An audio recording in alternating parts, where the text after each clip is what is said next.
Hello everyone and welcome back to Amsterdam in the Netherlands for continued coverage of Pro Tour Modern Horizons 3. My great pleasure to welcome you back to our feature match area. My name is Riley Knight, joined by Mani Davudi. We've just watched our lone undefeated player in the field, Jacob Nagro, conclude his draft. He's playing a Golgari Splash Red deck, a Jun deck if you like here, Mani.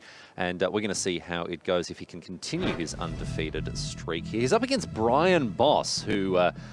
I'll tell you what, by the look of that photo, he's not here to make friends. He is here for one thing and one thing only, and that is to crush his enemies and see them driven before him on 7-1. And I can tell you, Mani, that he too is playing a three-colour deck. He is playing a Mardu list, which we'll come to shortly. But here, one last look at Jacob's deck. Yeah, Jacob's deck, as we watch draft, I would say that not happy, not sad with it. It is decent and really looking to capitalize on the amount of interaction he has in the early game to bridge into that really dominant late game that his deck can present between that Kozilek and the Break Curve creation. Here is Brian Boss's list. I had a quick look at it heading into this match, and it's a little scrappy as well. We've got some action. We've got some low-cost 2-drops, Conduit Goblin, Smelter Charge Bug can get in for early damage. But from there, well, there's a little bit of an identity crisis towards the top end of the deck. Some big cards like Skoa Ember Mage, and the colors just all over the place here. 4 swamps, 5 mountains, 4 plains, a straight up 3-color deck. Yeah, at Boros Boss, living up to his name, kind of playing a Boros-esque strategy. The biggest issue I really see with this deck is not only are you straight up 3 colors, but look at that mana base. There's 1 Bloodstained Mire and 1 Landscape, and then all basics. And that is, if you're going to be a 3-color deck, that is not exactly where you want to be. I think there's a heavy emphasis on the Essence Reliquary in this deck as a way to really milk your resources and get the most out of them. These cards like Skoa Ember Mage, the Spawn Gang Commander, the Witch Enchanters, if you can get multiple uses out of these, they can be quite strong. But as it is, Brian's deck is closer to a train wreck for me than Jacob's. So oh dear. I think this is going to be a scrappy little match. A scrappy old game between these two players here as Jacob opens up with a landscape here. And goes and fetches a forest. Brian Boss playing his Henge. Turn of 1, so it'll come to play tapped. He's got a Mandibular Kite, and I can see a mountain at the back of his hand, so it's not as if he's going to miss a land drop this time around. Essence Reliquary off the top. And for 2 mana, we're going to have a Conduit Goblin as an answer to the Nightshade Dryad. Yeah, 4 plains, 5 mountains, 4 swamps. Easy. Just have it. Easy. Who needs it? Don't know how many other further plays can be made unless Brian's able to find lands. Quest for the Necropolis, followed up by a forest. We'll put a counter on the freshly played quest, and then we'll see Idol of False Gods here. Now, can't activate this as it stands unless we use the Dryad for colorless mana.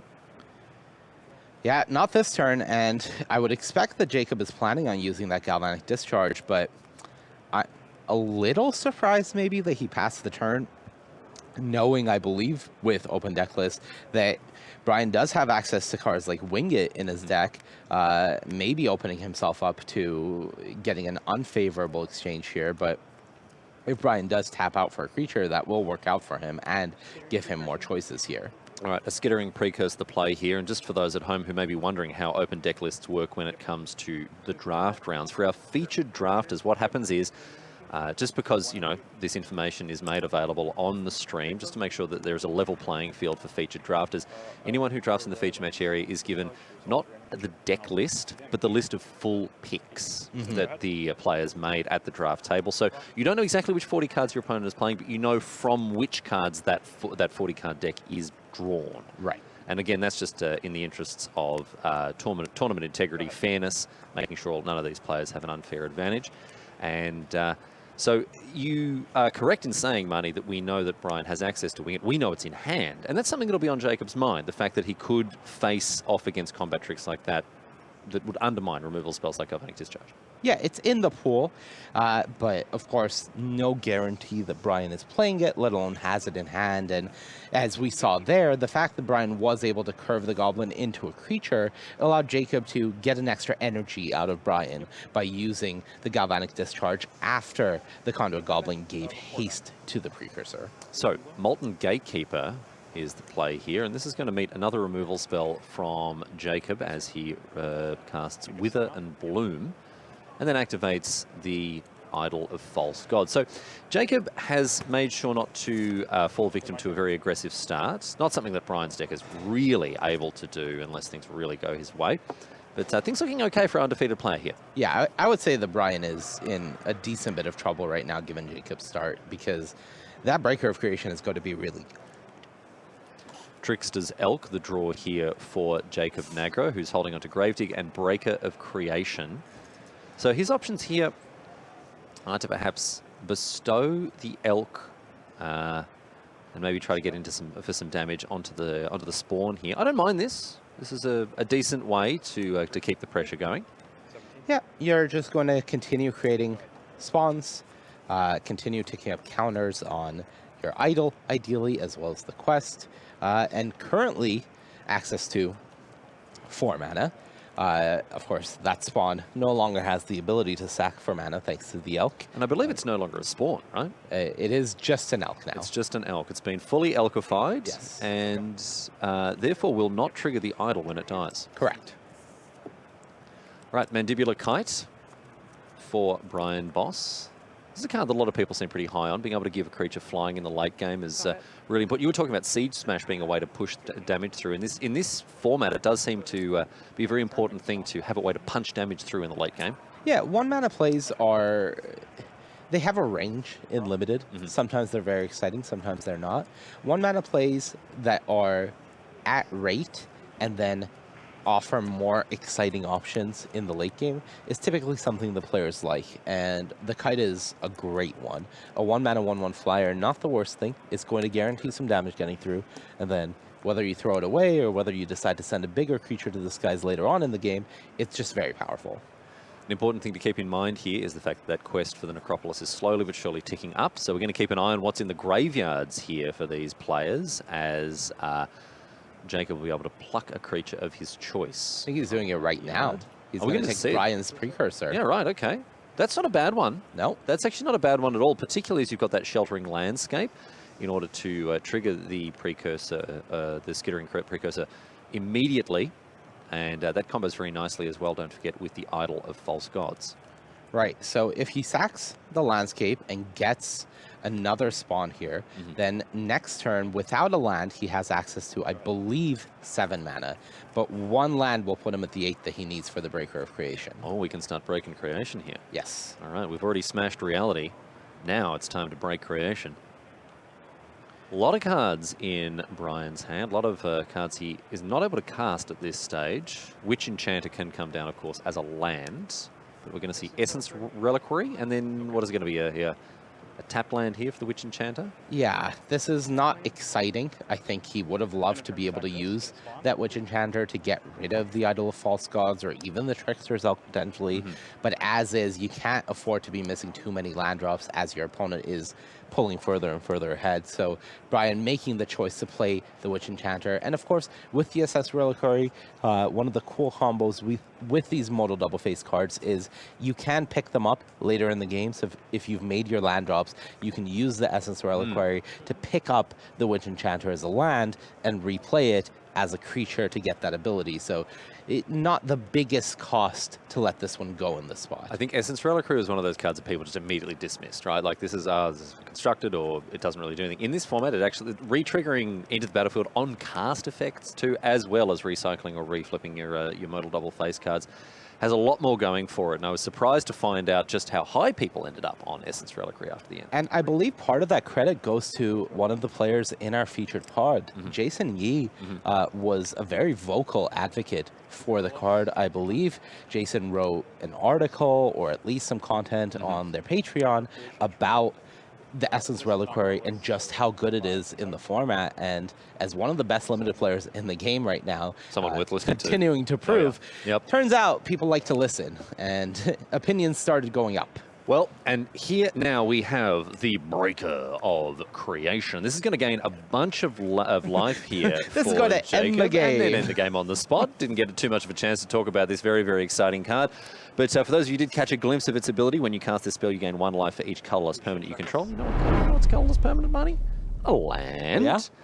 So again, a ton of life from that. And then you've got an 8/4 Annihilator with hexproof from each color. So very powerful cards, and Brian Boss's creation was broken wide open, and we're going to go to game number 2. Brian never really in that game, unfortunately. This time, very different. Okay, got a Conduit Goblin on turn number 2.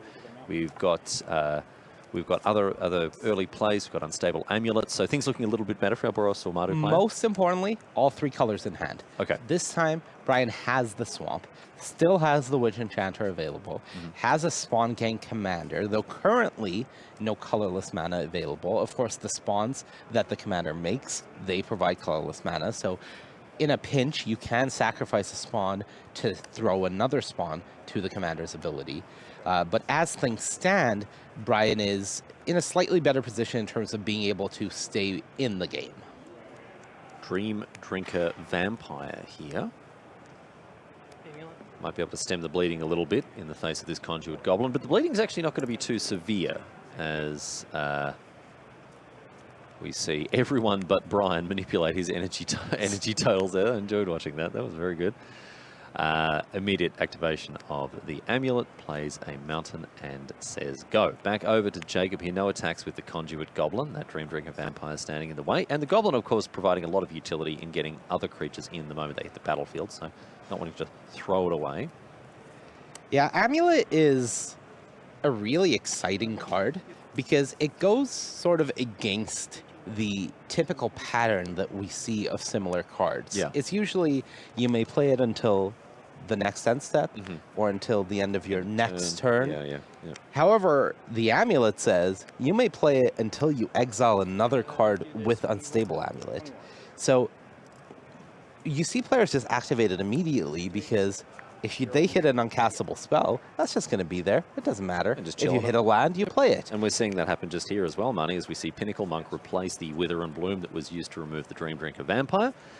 Little point of damage as well coming across from the amulet. So Brian managing the board quite nicely here. And that Pinnacle Monk is going to do some work. Bring back the Wither and Bloom here. Brian's in a much better position. Yeah, these are the grindy elements of Brian's deck that he's really excited for. Now, being able to play the Pinnacle Monk, get back Wither and Bloom, and Jacob still has no creatures. Once again, the Breaker of Creation in hand, but as you see, no spawn makers, no ramp elements, so Jacob just finds himself sitting at 4 mana and very far away from the Breaker. And you think, okay, well, you know, that Pinnacle Monk wasn't... It was easily dealt with, right? It was destroyed straight away with the Wither and Bloom. But just think about the card economy here, right? That Pinnacle Monk was cast off of the Unstable Amulet, so it didn't cost a card for Brian. It was a free, quote-unquote, free card from the top of his deck thanks to the energy. And then on top of that, it brought back another removal spell. Yeah. So what looked like a 1-for-1 trade there between the Wither and Bloom and the Pinnacle Monk was something like a, I don't know, -1 for 2? Yeah. Something like that? I don't know. Again, mathematics is not an exact science, but that's the range of it, roughly, around there, Money. Yeah, and Brian is continuing to draw good cards.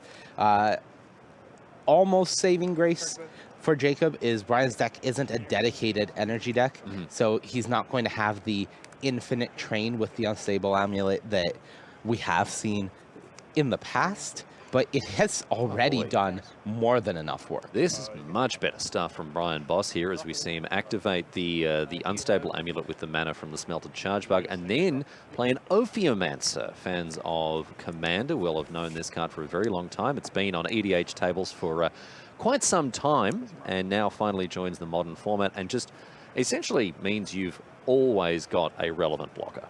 Yeah, does Jacob have another swamp here? Because he could grave dig back the Marauder and play it again to get rid of the Ophiomancer here. I don't know if he's making a zombie. It looks like he is. It looks like he did go with the Entwine here to make the zombie, but could have given up some value if he is prioritizing targeting, quote-unquote, the Ophiumancer before Brian is able to protect it with another non-token creature. And in a long, grindy game, you know, I would have thought you'd prioritize getting rid of a card like the Ophiumancer because it is able to provide so much value in the long term. But now we have a Spawn Gang commander entering the battlefield as well. So Brian Boss is building an army. And if he is able to find a colorless source as well, it's going from bad to worse for Jacob here as the Ophiumancer and crew get in. That landscape was critical in enabling the Spawn Gang commander. I think Jacob needs, like, exactly Precursor right now. He instead finds Quorum, which, while fine, isn't the most exciting card in the face of an Ophiumancer snake. No. So I think Jacob is in quite a bit of trouble right now. No, and Quorum just looks like a 2/5 essentially here. As we see the Spawn Gang commander, I think the correct choice here for Brian, recognizing just how powerful Ophiumancer is. Here is Quorum, the Undertaker. But I don't know how often this card will be able to attack. We can remind ourselves of what it does. Whenever it attacks, both you and your opponent will mill a card. And you can play a land and a spell from among those cards that were milled. Or if you've got another way to mill cards or any other way to put a card from a library into a graveyard, which isn't necessarily the easiest thing in this format, but I know that the commander deck that this card is featured in. That's obviously why. I believe, and I'm not certain, I believe the wording on Quorum actually says cards in graveyards that were put there. I see, from libraries this turn. Yeah. Okay. So Quorum, unfortunately, isn't, you can't Doomblade your opponent's creature and then immediately cast it, But all the same, Quorum does offer a lot of very powerful interactions in the right situation. But the powerful interaction we're seeing here is Eviscerator's Inside cast essentially for free. The Ophiumancer is able to charm up another snake, no worries at all. And so this is just a 2-mana divination for Brian. Game 3. Already, Money's calling it. And look, I don't blame him for doing so. 10,000 cards in hand for Brian, a single 1 for Jacob. It doesn't even do anything. He has a 1 card that doesn't do anything here. Right. Well, no, if he draws a land, he can cast it, right? Right, and then what happens? And then he probably just sits there and wishes the Ophiumancer wasn't on the battlefield. Right.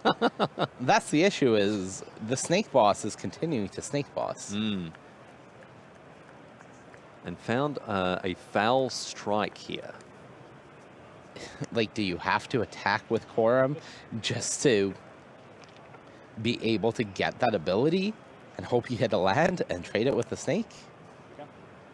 Okay, double Wither and Bloom on the Quorum, and say go. That Quorum, I believe, now is a 4/7. Great. Cool.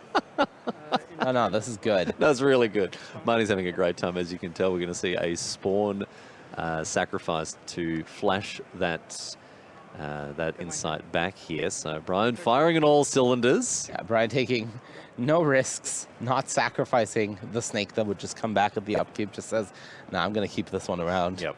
Yeah, he's a Spawn. I don't need it. He's a snake guy. Yeah, he's a snake guy. I mean, I don't see it. Brian's deck is very good at grinding. It's a bit messy, as I've said, but it is very good at grinding. Look, the mana's worked out really well. The cards have come in the right sequence. He was able to get a lot of value off of the amulet. He was able to make sure that his hand was well stocked with pieces of interaction. And this time around, it just hasn't... Jacob's deck has just not cooperated for him. Oh, not at all. He hasn't found the pieces that he needed at the right times. He's an obstinate gargoyle as well. This is a nice one here for Brian in holding off further aggression. But the thing is, now he is looking to transition himself into a winning position, right? He's now looking for ways that he's going to win this game. And I think we're going to see Skoa Ember Mage come down and just nug Jacob before, put him down to 11. And the thing is, there's a Mandibular Kite in Brian's hand, so next turn he can play it, move it onto a Skoa, face. Yep. Take 5. Getcha. There's a Wing It. That's a flying counter. Jacob's very close to dead, actually.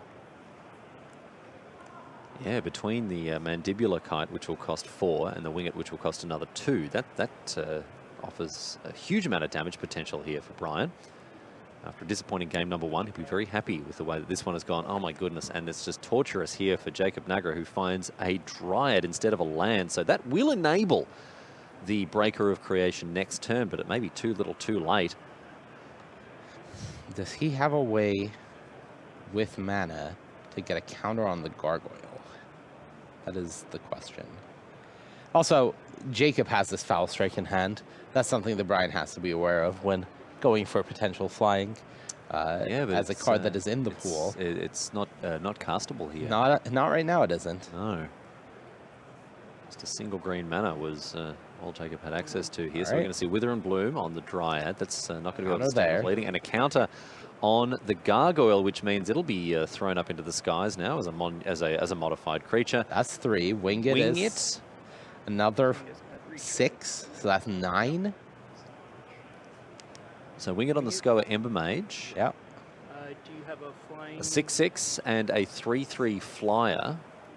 Can he add 1 more damage here? Do you attack with the snake and the Ophiomancer? No, the Ophiomancer is not a great attack. If you could add 1 more damage, you would. Yeah. Because but it would just be lethal, but no, 9. Down to 2. It's not a great position. Here's a Mandibular Kite as well. Another evasive threat that Jacob has to deal with. Untap. What are we going to find here? Is it a forest? It's another Dryad. Another Dryad. Heartbreak here for Jacob Nagro, who's unable to stabilize. He's going to have to try to find something. Oh, land, there it is. All right. Okay, that can be played now with the... Oh, wait, can it? I believe... I don't know if it can be. Once the Quorum dies... Yeah, no, because the core of the ability is not there anymore. So Jacob goes down in game number 2. Well done to Brian Boss. His deck looked a lot better in that game there. But Marty, we headed into this round anticipating scrappy old games of Magic, and I tell you what, that's what we just got. Yeah, that was tough to watch, really. Like, Brian's deck has one big hurdle. We saw it happen in game 1, which was the mana. But when it's firing, it can look really good. And it looked really good there. And here, once again, all 3 colors available to him. Step 1, check. Yep, and Jacob Nagro has mulligan to 6, but has a decent opener. We've got a landscape fetching up a mountain, so that discharge is unlocked. Warp Tusker, Scurrilous Sentry provides some actions in the following turns, but not the sort of hand that Jacob will have been too excited about. But when you go down to 6, look, you take what you can get. Yeah, look, step 1 is don't get run over. And again, Jacob's hand does that. Scurrilous Sentry is a pretty good one. So not the worst follow-up, but when Brian's hand has all this mana, that's already a scary point here for Jacob. And Conduit Goblin is a really nice one here, even though it trades off, because that energy sticks around to feed the Unstable Amulet, which I believe is in Brian's hand. It sure is. We saw this exact curve last game, and we will probably see it again this game. Unstable Amulet, just a really impressive card with the way that, assuming you can keep feeding energy to it, it just keeps cards flowing. Probably one of the best sources of red card draw in this space, right? Rather than the sort of, use it now or forever hold your peace type cards that we see in Glimpse the Impossible and what have you. Yeah, absolutely. Okay. No, Brian had a choice there between the Kite and Amulet or just playing the Molten Gatekeeper. Goes with the less flexible card, the 3 mana play, and passes the turn back to Jacob, who is able to just deploy the Scurrilous Sentry. So from what I can see, it looks like that that Gatekeeper was actually brought in from the board. Okay. So players have made at least a little bit of a change since sideboarding here. Or was it in the main? Oh, no, it was in the main. Okay, excuse me. Another Goblin drawn for Brian now.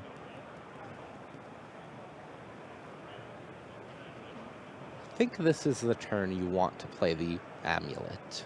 Just go fishing, see what you can find. Yeah. All right, well, looks like Brian agrees. Here is the Amulet. And immediately activates it with the 2 mana left over from the Goblin, or the 2 mana that the Amulet itself made. And what are we seeing here? It's a Wing It. Not the best hit from an Amulet there. Yeah, now you can play a Follow Goblin, get 2 more energy, 1 you, and Jacob being ever so kind. anything else, you can go ahead.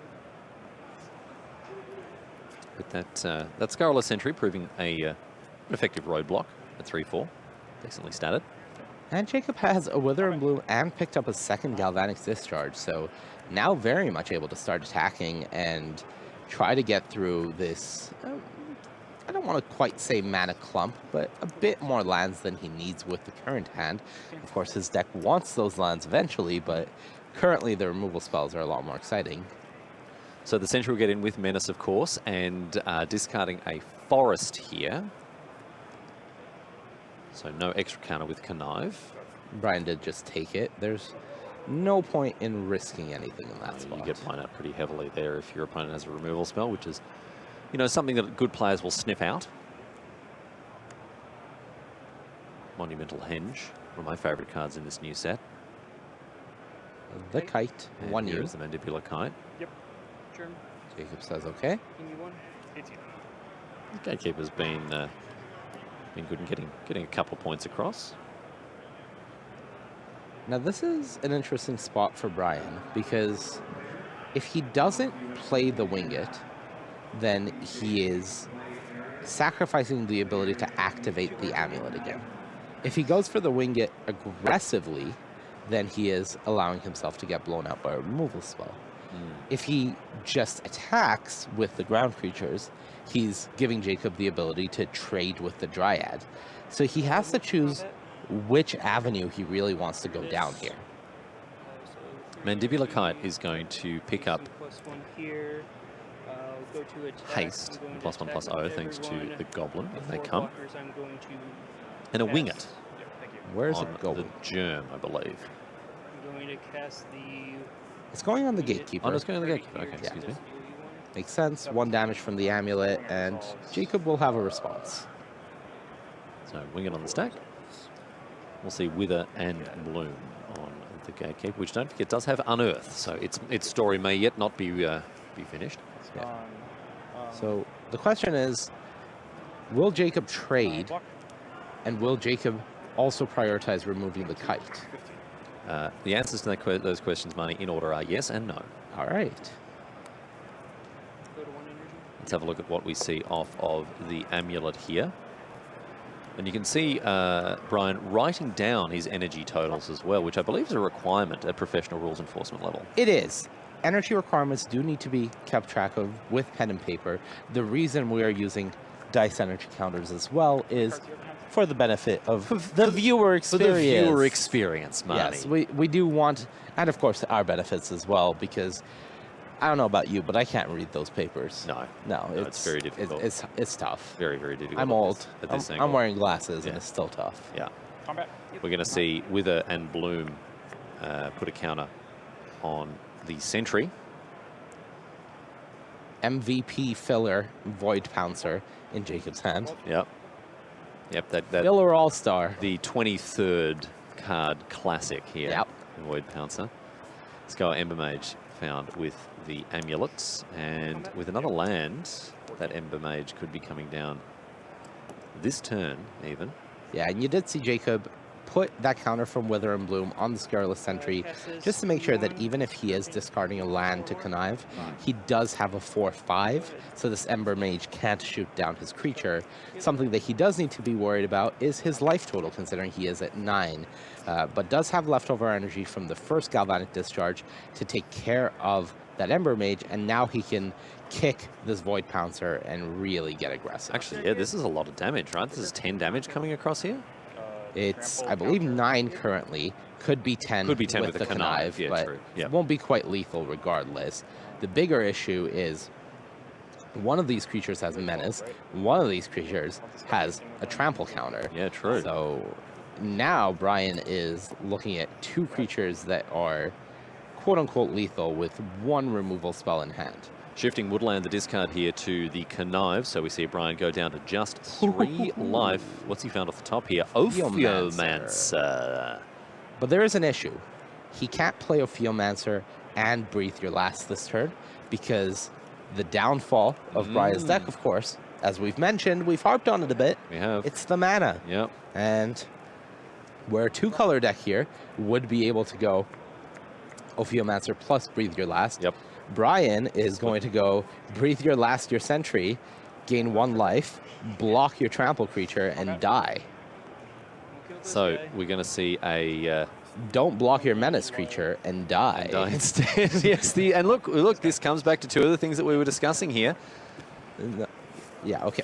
It looked like Brian was Was going to try to block, but that was not an how option that there. But look, works, Marty, so. this very neatly tied in with the 2 things that we were talking about. Jacob Nagro's victory there, the result of 2 separate things that we alluded to. Number 1, the fact that sometimes the color requirements in these 3-color decks are just too stringent and you're not able to stitch together the line of play that you would hope to. And the second thing is, in the late game, having a way to push damage through. We saw a menace creature, we saw a trample creature, we see cards like Siege Smash, cards like Mandibular Kite playing a role in pushing damage through in the late game, and that's what got Jacob over the line at the end of the day, the fact that he was able to push damage through blockers. Yeah, and I said the biggest strength of Jacob's deck was his removal suite. He had a lot of removal, which allowed him to survive in the face of some pretty aggressive attacks and starts from Brian. Turn 2 Conduit Goblin every game, and had the follow-up Conduit Goblin, had flying counters, had different ways to push damage through, as we mentioned, one of the priorities, but removal reigned supreme in that position. And the fact that it was cheap removal, allowing Jacob to develop while keeping the board clear, is what ultimately led to that victory. All right, well, I'm interested to see how Jacob's deck goes as we continue coverage of this draft in future rounds. But right now, we're going to take a quick break. On the other side of it, we're going to see the reigning world champion Jean-Emmanuel Duprat go up against Jason Yi, a master of Limited. So don't go anywhere, my friends. We'll be back live from Amsterdam in just a few minutes.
Hello everyone and welcome back to the Netherlands here. Amsterdam is where we're at for Pro Tour Modern Horizons 3. My name's Riley Knight, I'm joined by Mani Davudi, and we're going to jump over onto one of our other feature match tables here and check in with our reigning world champion, Jean-Emmanuel Duprat, who has got his work cut out for him because he's playing against Jason Yi. Jason, known as one of the leading players of Limited in the current Magic landscape, and so I think Jason has been, what were we saying before, in the Pod 1 draft? All 3 Pro Tours this year. In each of them. Yeah, so Jason's last year looks like this. Jason won the Limited Open in Las Vegas at the last World Championship, won that tournament, then qualified for Chicago through that. Chicago was in Pod 1, finished top 16, barely missing top 8. Then came back in Seattle, was in Pod 1 again after day 1, finished top 8. Now is back here, and and once again in Pod 1. And you know, it's not that surprising if you're going to start every tournament with a 2-1 or 3-0 draft performance and then play some excellent constructed Magic. It's not going to take much to get you to Pod 1 for day 2. But the fact that Jason just keeps doing it over and over, really cementing that position of being great. One of the leading limited players, as we say. But we can have a look now at JED's deck list here. JED, no stranger to success himself, and this time around is playing. Well, once again, Money, we're into 3 colors. We've got a Teamer Eldrazi deck, I guess, on paper here, but the red splash seems to be pretty light. We've just got Titan's Vanguard. There's a Sundering Eruption, of course, which is helping the red splash as well as being part of it, and a Galvanic Discharge down the bottom of the curve. So this deck looks pretty good. We haven't seen any Gruul Eldrazi decks so far, but Money, your thoughts? I am not excited about what I am seeing. This deck feels messy. Yeah. It feels like JD did not really get there on anything he was hoping to do so. There's some powerful cards, of course. Null Drifter, excellent. Breaker of Creation, great. Petrifying Meddler, Titan's Vanguard. These are good 5-drops. But you can see a bit of an energy sub-theme in this very, very Eldrazi deck to tune the narratives, and then a bespoke battle wagon, which is fine, can be quite powerful with the right amount of energy providers, which JD definitely does not have. And then a bit of a red splash for the Vanguard and the Galvanic Discharge, but also a Sundering Eruption as one of your splash lands and a way to push damage through that we have been prioritizing. It's messy. On the other side of things here, Jason Yee with a, again, 3-color list here. No one's managed to stitch together just 2 colors as yet, but some very powerful white cards in Jason's deck. Metastatic Evangel, the one that leaps out at me here, in addition to that Ondu Not Master. Now, white-black hasn't been people's favorite color pair here, but there are definitely some cards that work very well together in this color pair, like the Not Master. Metastatic Evangel, another option, another example of what you can do. And the Evangel is great in a Golgari deck that's looking to put a bunch of +1/+1 counters everywhere. Yeah, this feels like a nearly poster child version of the modified archetype that we've been talking about. Got line number in there. Not a lot of people's favorite, ultimately, but it is quite powerful if the pieces come together, and I would say this is a above average but not excellent version of the archetype. One of the very powerful pieces there, 2 copies of Fangs of Colonia, can be just absolutely backbreaking in this sort of deck. Just being able to put counters on everything on your board and then double those, that can be a huge overrun-esque effect. All right, let's jump into the game here. I believe we're heading into game number 2 with Jason already having won a game. And a broader observation I'd make so far based on what we've seen from Draft Pod 1, it seems like the entire table was just real scrappy, right? It seems like the entire table was sort of struggling to get a clean, consistent 2-color deck together. And so, you know, there are splashes here and there to make sure that you've got the rug that pulls the room together, Money. Yeah, I think that was definitely a case of the packs. This is the beautiful thing about pod play, is sometimes you draft your seat wrong, right? But a lot of the time, you are at the mercy of what the packs are offering you. And the great thing is, while you are at the mercy of those packs, that means everyone else is as well. So we do ultimately have a level playing field within this pod of all the decks having to deal with the same issue, which is the packs were just not that good. They weren't providing cohesive avenues into 2-color decks, and that means everybody is scrapping it out. Yes, and that I think has been reflected in the decks that we've seen here. Players just potentially not really getting the not being able to get the strategies and the preparation that they had online in the way that they would have chosen to. All right, Tamio meets the story circle here. Turn 3 play for Jean-Emmanuel Duprat. Planeswalker Sagas for both players. And Tamio meets the story circle, always a question of how many clues you're going to make with it.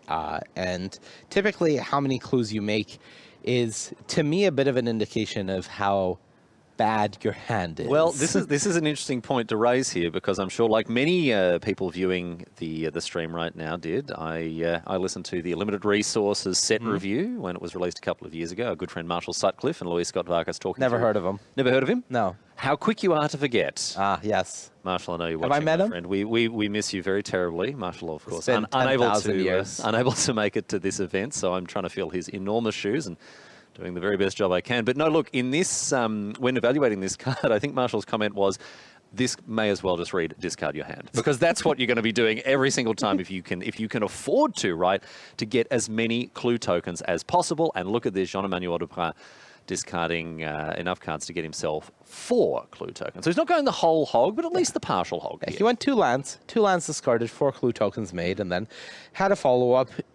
If the Voidcraw had lived there, that would have been pretty nice. It would have given you more mana to work with and sacrifice those clue tokens and refill your hand. The big issue with Tamiyo Meets the Story Circle is clue tokens are not free to sacrifice. There is a very massive 2 mana cost being asked of you to sacrifice these clue tokens and get access to these cards that you've essentially put on layaway. So the fact that JD is facing a board that is developing, albeit slowly, and may have to use parts of his turn to be sacrificing these clue tokens is not the best. Fortunately for JD, compared to how fast Jason's deck can be, it hasn't been that quick this game. Yes, and I think that's reflected in the fact that JD recognizes, right, this is how many cards I can afford to discard. This is the pace of play that I can manage. Cracks a clue, draws a card, plays a land. We saw a landscape shuffled back into the deck there with the 3rd chapter of the saga.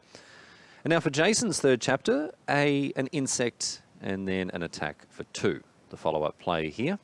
We've got a Witness, the latest in the Witness cinematic universe. It is Evolution Witness this time. The true evolution of the Witness. It is very much. We are seeing the Witnesses evolve. Unfortunately, that Witness was met by a spike, an ether spike. Yeah, the evolution of the Spike cinematic universe. Really a DC Marvel situation here. Yeah, one universe certainly has a lot more fans than the other. I think that's fair to say. All right, another clue token here for JED.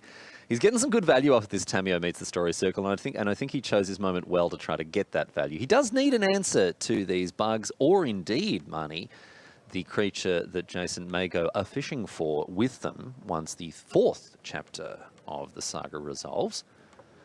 We can have a squeeze through the list and see what kind of creatures Jason might be interested in fetching with because obviously we can just get a 3-drop here. So what are we looking at? Expanding Ooze, perhaps? Yeah. Eldrazi Repurposer? I think you might just go get the 2nd Evolution Witness so you can get back the 1st Evolution Witness. So this is part of the power of Jason's deck is just keep going. Yep. Just keep going and grind them out and infinite tools. And the thing is, Evolution Witness has Adapt, right? That gets you that first Witness effect that we have seen. But much like some later instances of the cinematic universe, you can get some extra value out of this Witness. Just get too much of a good thing. The post-credit really. scene. Yeah. And then the 2nd post-credit scene sometimes, right? That's when you know you've gone really deep. Soon we're just going to be watching 2 movies, one before and one after the credits. All right, we've got an activation of the Witness here. Scurrilous Sentry also joining the battlefield. So, Jason, building out this modified board. And the Witness didn't pick up the 2nd Witness, by the way. I believe it picked up Accursed Marauder. Okay. If I'm looking at the graveyard correctly. So Jason's saying that I'm good with the Witness that I currently have. I have plenty of tools to continue grinding you out. I'm going to pick up this Marauder and present an aggressive front. Well, what I'm thinking here is that obviously Jason has not only seen the pool from which JED's deck has been built, Jason's also seen the deck in action in game number 1. Don't forget, this is game number 2. And so realizes probably JD's not going to be able to put that many threats on the board that the Accursed Marauder can't neatly deal with. Correct. And importantly, there is a Wither and Bloom in Jason's graveyard. That is a way to get another counter on the Witness, and then you keep going. Yeah. Another sequel. Another sequel. Love sequels. The execs just licking their chops at the prospect here. So much money. So much value. So much value. Exactly. All right, here's a landscape now. JUD continuing to develop his mana very neatly, very nicely. The Witness picking up its counters from Adapt. And look, I think he's done very well with these clue tokens, right? The Accursed Marauder is going to deal with the Witness, but I don't know how upset JD is about that, considering that, you know, he's got his value. He's going to get some more value. And he's going to get even more value now with the Gift of the Viper returning. Oh, and we start again back at the beginning. Oh, boy. Oh, yes, please. This is the reboot. So we play we play the Tamiyo. This is like when Doom came out again in 2016. You know, they've just announced Fable. They're not giving you numbers anymore. You have to figure it out for yourself. Yeah. Just, is this the original? Is this the new one? Nobody knows. Tamiyo meets the Story Circle is going to come back down again. Shuffle in the Witness. Draw the Witness again. We're going to be here all day and all night, my friends. Strap yourselves in. Make sure you're sitting comfortably. Actually, no, you know what? We might not be here all day and all night because Jason's getting on the front foot, swishing the Willow about, getting in for a ton of damage here with both the Sentry, which picks up a counter from Connive, and the already embiggened Witness. And JED, our reigning world champion, down to just 8 life. Yeah, and Jason picked up that other Witness using that Wither and Bloom. Now a choice for Jason whether to go Repurposer or play that Witness. Playing the Witness is representing the ability to get back the Oozewag next turn, and the Oozewag is representing Trample on all of these modified creatures, and Trample against 8 life is representing Lethal. Yes, is representing a match win here for our limited superstar. The Temperamental Oozewag, the sort of card that, you know, even a few years ago in a limited set would just be so enormously overstated, over-abilitied. Oh, 4 mana, 4/4. With 2 different useful abilities. Yes. Would have been good at a common. But it's just fine. Just fine. It's just fine. Just fine.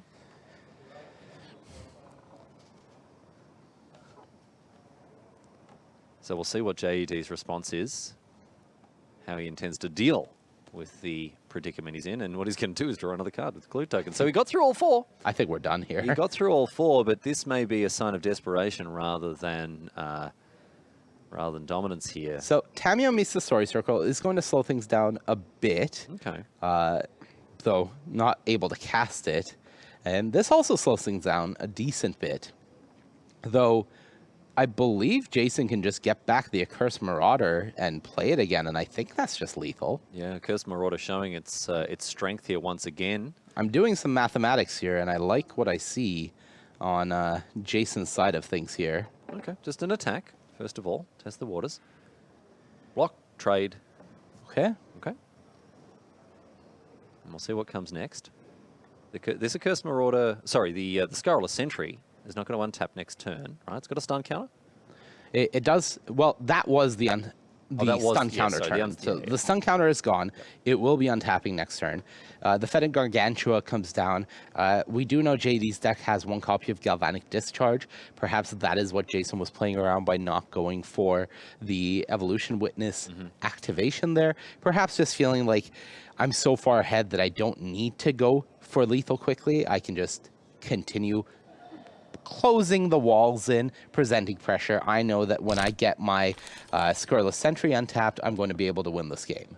And I think you're right in saying that Jason is playing a little more conservatively, a little less risk, a little more risk averse here, activating the Fetid Gargantua in response to the Null Drifter's cast trigger, making sure nothing too much goes wrong in drawing those 2 cards. But Jason firmly in the driver's seat here as JD desperately attempts to keep himself in this game. The Null Drifter's a nice one, but a 4/4 against this board is not going to win him anything quickly. Yeah, and I think if JD had played Tamiyo Miss the Story Circle, he's tapping out, which means Jason knows, okay, now I can get back the Marauder and go for the kill, and seeing the writing on the walls that it was just done. Way, way, way too much value there for Jason Yee. Too much value for JD to overcome. So well done to Jason. This is a player who is a very, very serious contender in 40-card formats, and also has proven that when it comes to constructed Magic, right, we can expect to see Jason make a deep run. Near the top of the Player of the Year standings, and another deep run, another top 8 this weekend. Jason is beginning to look like an unstoppable force here at the Pro Tour. Someone we're going to keep a close eye on here as the day continues. But that is that, my friends, for coverage of our first round of Limited here on day number 2 of Pro Tour Modern Horizons 3. It's been a great pleasure to get the broadcast underway with you. Right now, we're going to take a quick break, head over to the news desk on the other side of it, and then there's more magic coming your way. Stay with us. We'll be back in Amsterdam in just a few moments.